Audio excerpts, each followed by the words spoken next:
Hi guys, this is Tony here from Metal Ruse.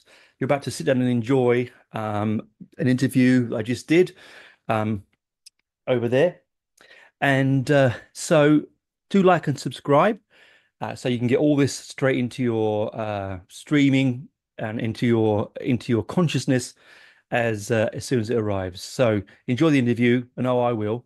Over to you, Tony. Yeah. Well, really, thank you for coming and chatting to us, Uli. It's a big privilege for us at the moment for you Thanks for coming over. having me, Tony. Thanks for having me. Oh, it's a pleasure. I can't believe this is the first time you're coming to Australia. And nor can I. I mean, it's taken me all this time, and when the offer came up, I jumped at it, because I really want to come to your country and yeah, the continent. I mean, the closest I've been was New Zealand. I was there a couple of times playing, but certainly not Australia.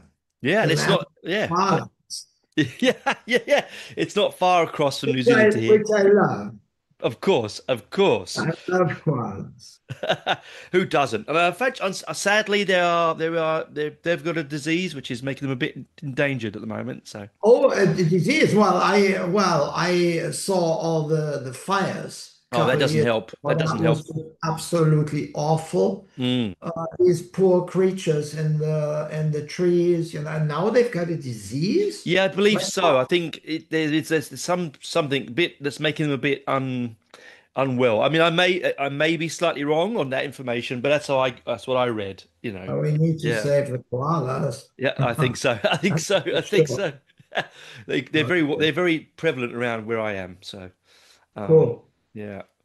Now, so you're playing three dates. Yeah, Sydney, Melbourne, and Adelaide. Is that correct? I believe. yeah, yeah, that's correct. Yeah, wow. So nice little fly in, fly out kind of Yeah, we're coming from Japan, we're doing some orchestra shows in Japan just beforehand. mm.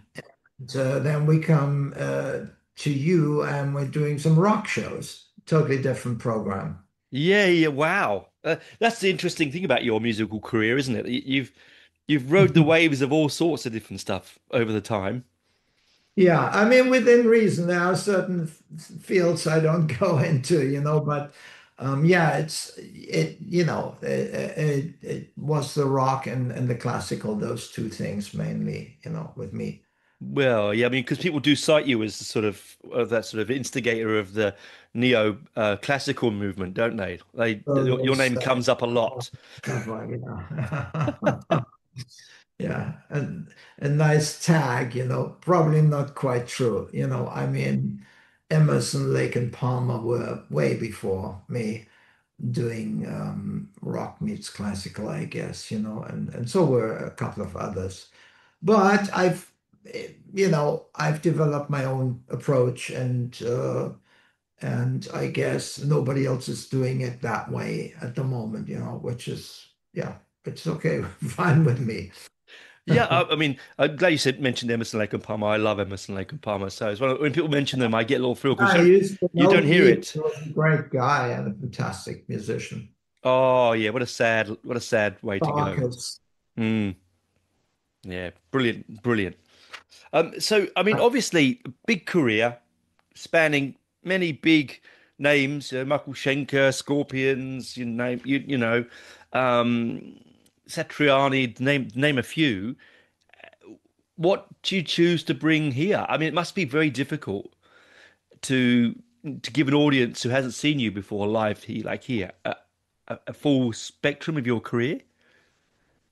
Yeah, well, we're not gonna do that. We're gonna do mainly in Australia. The promoter asked us to do because they're rock clubs, Mm. to stick with the rock stuff.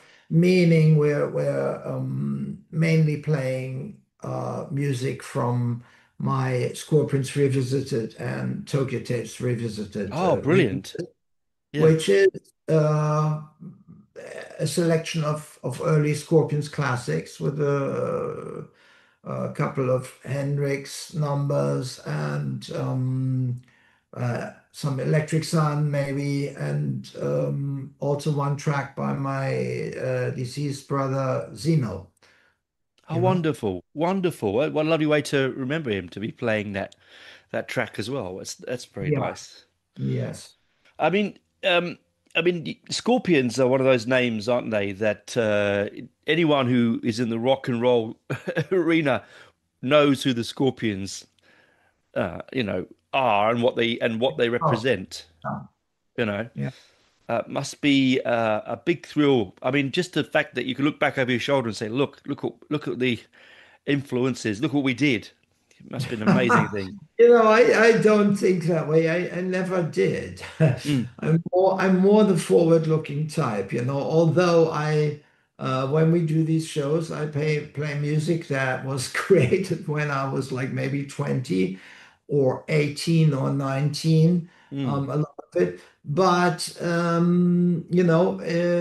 it's important to play these things as if they were written now and to inject like maximum life force into them, so to speak.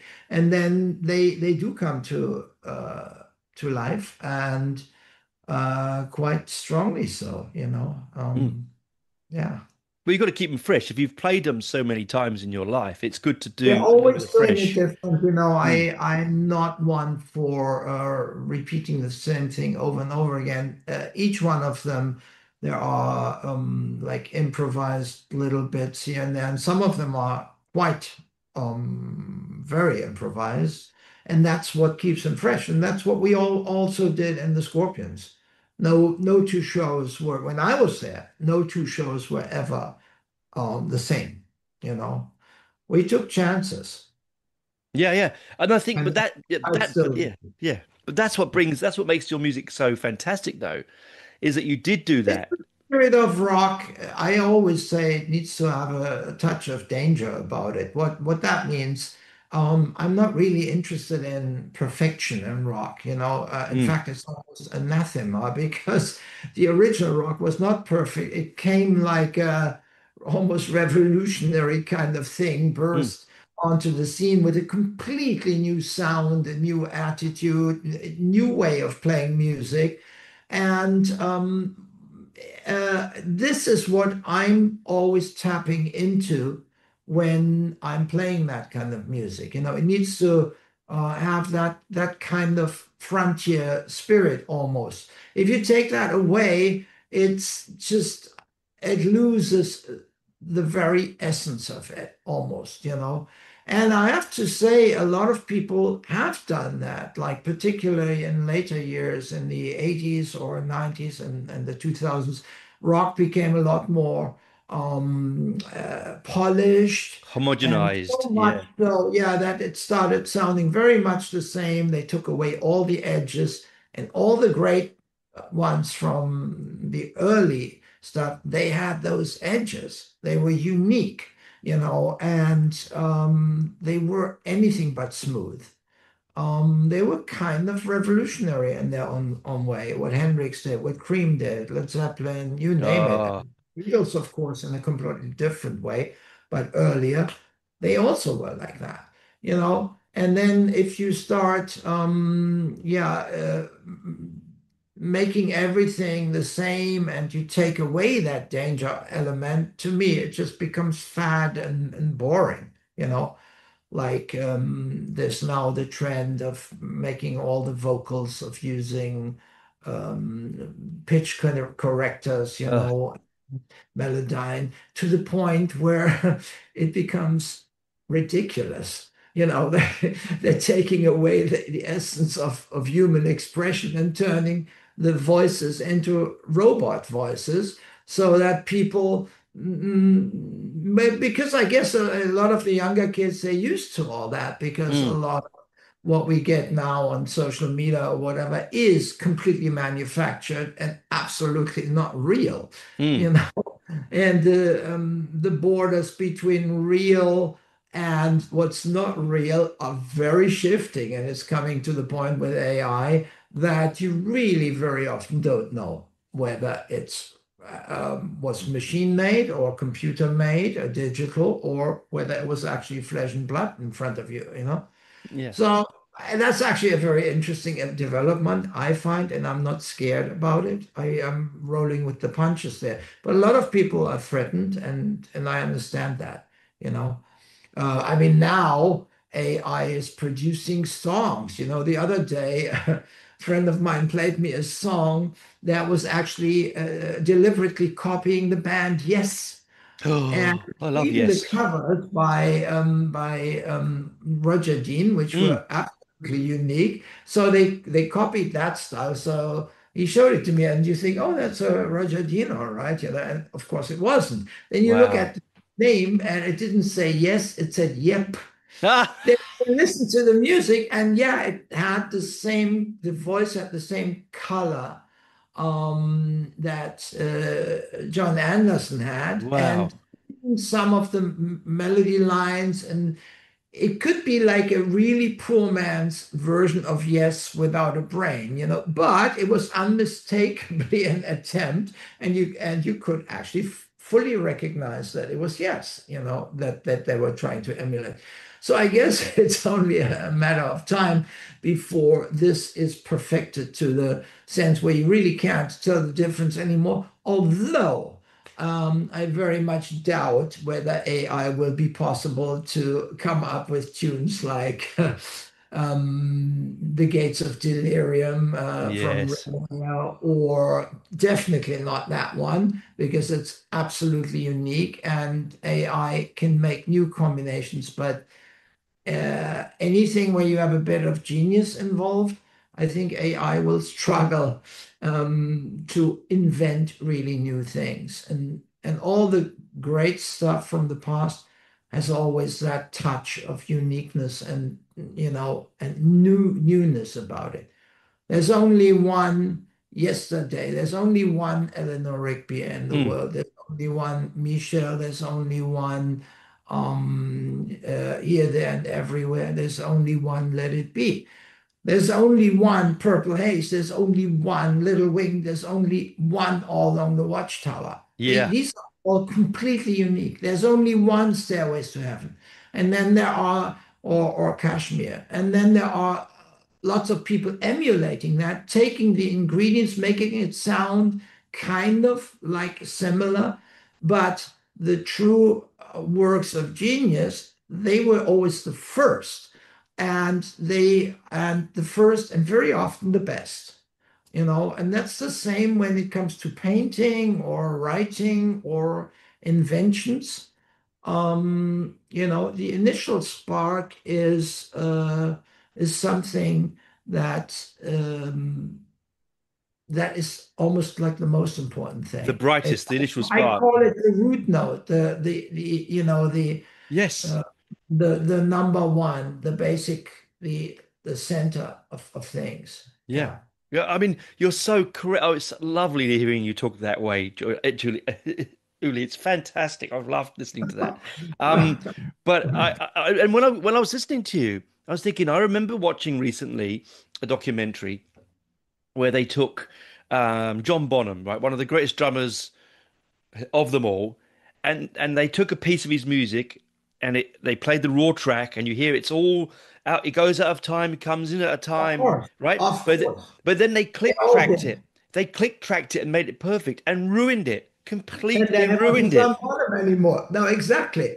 That's exactly what I mean. There was a time in the 80s when drums started to get, everybody was obsessed with machine-like approaches. They started quantizing the hell out of music. It Oh, became Foursquare, yeah. which is the opposite of how we human beings are. Everything is rounded. Our breath. Sometimes it speeds up, it slows down. Even our heart, it speeds up, it slows down organically. The last thing we want is this and this and this, like a Yeah. grid. However, the grid became very fashionable in music, and that's what also with the pitch correction. Mm, Um, that is basically you conform the voice to the grid. Like an A has to be exactly A440. And then it dies a horrible death because a skilled singer or instrumentalist I, for instance, sometimes pitch my note just a tiny bit higher because it then becomes a 3D relief kind of living object against the background.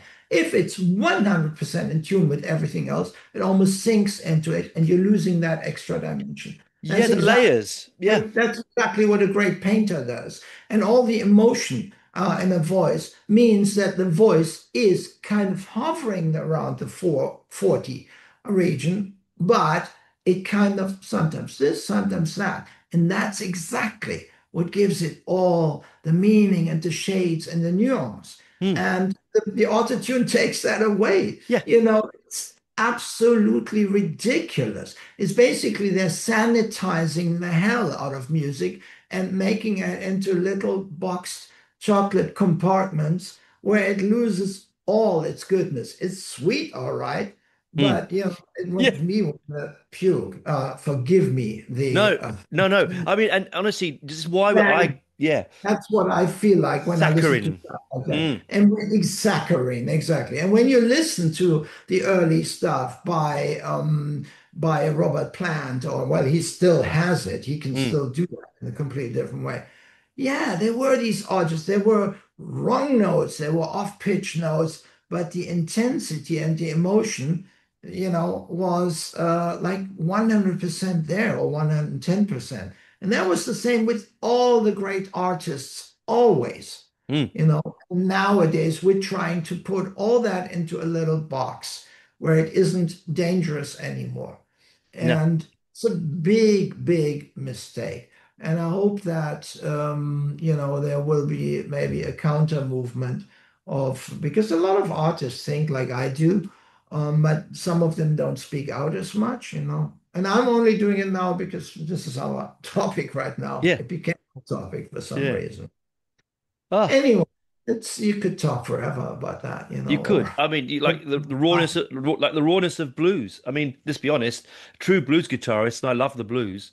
You listen to people like Albert King and people like that. They were all over they weren't, they were yeah, sloppy, but Albert they were King was not perfect. very smooth, but he was a Yeah. blueprint for many people. Yeah. If you listen to Red House by Jimi Hendrix, which Mm. was unbelievably good and inspired on his first IO experience, first time I heard Albert King, which was slightly later, I thought, oh, that's where Jimmy got that from. Yeah. He Yeah. was Yeah. Yeah. basically copying Albert King, but actually being better at it, Oh, I yes. thought. More Because technical. it's Yeah. Hendrix, Mm. he took it to a different level. But Albert King gave the blueprint, and where he got it from, I don't know. He was certainly an original. Mm. And the same with B.B. King. Oh. And Eric Clapton, he listened to these guys and learned everything, and he kind of came up with his own slant, made it perfect for the European ear. And Mm. he absolutely adored what Eric Clapton did on Blues Breakers and the early Cream. I love You Early know, Cream. It's one of I my mean, favorite I bands. learned Yeah. so much from that, when I was a kid, and it's still in my ear. So anyway, yeah, um, it's a vast subject. It is, and well, it's a good way of segueing into that because obviously you have a very vast knowledge of music. You've been playing a long time. You have a sort of encyclopedic knowledge of the music world that you live in. Do you No, I find don't have an encyclopedic what you like of what you like of whatever what you like? You know what I mean, knowledge. right? Yeah, yeah. My knowledge is more compartmentalized. Mm, My early influences, like I started with the Beatles. mm, I was really good with that. I knew a lot. Then the follow-ups, like the second generation after that was Hendrix and Cream and all that. I knew all that. But afterwards, from the 70s onwards, I was very selective and listened to very little. And afterwards, hardly anymore because I found my own way and I wanted to explore it on my own terms. That was that. That's why my knowledge is not encyclopedic. yeah, Uh, but in classical music, I'm more at home. I know more, but I don't know it all either. There yeah. are quite a few composers or works that I don't know. For me, it's sometimes less is more sometimes, you know. Mm. I remember when I first listened to Mozart's Requiem, I was so shocked really by the shocked was the real word, by the sheer power of inspiration that came through that music. I couldn't listen to it for an entire year afterwards, and it was enough. The one time was enough, Wow. Wow. and that's how my mind works. You know, Yeah. I don't need to listen twice or thrice. Mm. Um, it either works or doesn't, and I can take it all in one go. You know, so Well, that's why I don't listen to music a lot because it's just too intense for me. Um, I do play the piano at home every morning. That is kind of oh, like that's very lovely. therapeutic. Mm. And, and then I always play, maybe I'll improvise a little, but usually I play the old masters. And that's like going to school. It's like pure meditation. I just think that because you're coming to Australia, you haven't been here before. The fans are going to see you. There's going to be. It'll be interesting to see the age groups that go through because there'll be people who have listened to your music since they were kids, who now have their own kids, who bring them to Mhm. the show. I mean, They do. yeah, Yeah. which is a sweet thing, Yeah. you know. Yeah, I like to see the young ones. And they really get into it very often. Normally they wouldn't listen to that kind of music because it's not on TikTok or whatever. But uh, once they're there, they're usually very, very open, the teenagers of this world. They're getting it. Yeah, they just need to see it. I mean, to be honest, they just need to enjoy the experience. It's Yeah, as just I getting said, them off their once phones. they're there in the concert hall or in Mm, the club or wherever we are, they are usually spellbound and very enthusiastic. That's absolutely my experience. The yeah. problem is how to get them there in the first place. Yeah, well, that's always the problem.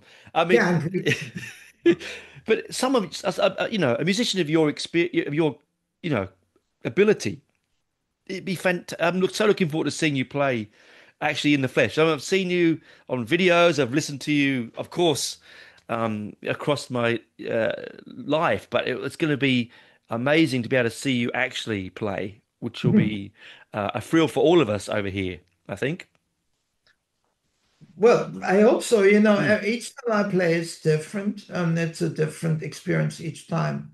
I'm still always taking chances, and I don't know what's going to happen. Usually it works, if it quote unquote works. Sometimes it doesn't work. It's very rare that we have an off night or even a bad night is once every 2 years maybe. And then I don't like these experiences. I've got a list of shows and I sometimes color grade them according to quality from what I felt what was going on. Yeah, every 2 years or so, I have a gray show. A great one. Those are the ones that I don't get to remember much, but they do stick in the mind. Of course they would do. You're a professional and Things you're a really go wrong. perfectionist. Yeah. Yeah, and sometimes you learn a lot by years, why certain things went off track. And sometimes it's just useless information because it's not something that anybody could have done differently. No. So Could be simple, like your in ear yeah, doesn't it's work one properly, of or these. yeah, that's right. Yeah. So, who are you bringing band-wise with you? I'm not sure yet. Ah, okay. My drummer yesterday, there is maybe a problem with his visa for Japan, his work visa, and we're going to Japan first, then Australia. Apparently, it's looking quite good, but it's not sure yet. If we have to fly in a different drummer, we will do so. Hmm. But his name is Richard Kirk. He's brilliant. He's from Birmingham, England. On bass and vocals, we have Nicholas Torman, who is brilliant in both departments, and he's been with me since 2008. Um, on second guitar, we have David Kluzinski, who has been with me also for ages, I think 2011.